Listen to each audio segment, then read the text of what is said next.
उमर अयूब, असद कैसर और सरताज गुल राहदारी जमानत के लिए पेशावर हाई कोर्ट पहुंच गए हैं। इस मुतालिक मजीद क्या तफसीलात हैं, नवाब शेर से जान लेते हैं। नवाब, आगा कीजिएगा।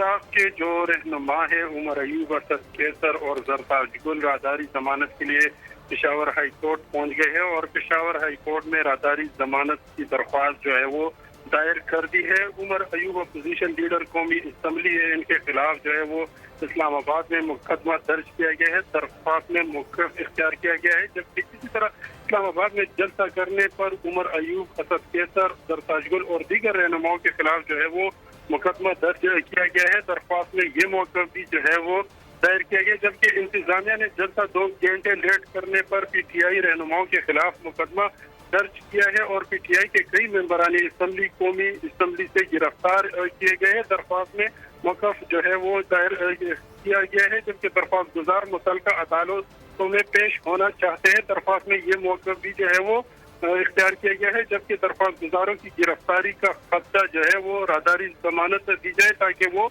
मुतल्लिका अदालतों में पेश किया जाए, ताकि वो मुतल्लिका अदालतों में पेश हो सके। नवाब शेर अपडेट कर रहे थे, आपका शुक्रिया। सब्सक्राइब करें और बेल दबाएं ताकि कोई खबर रह न जाए।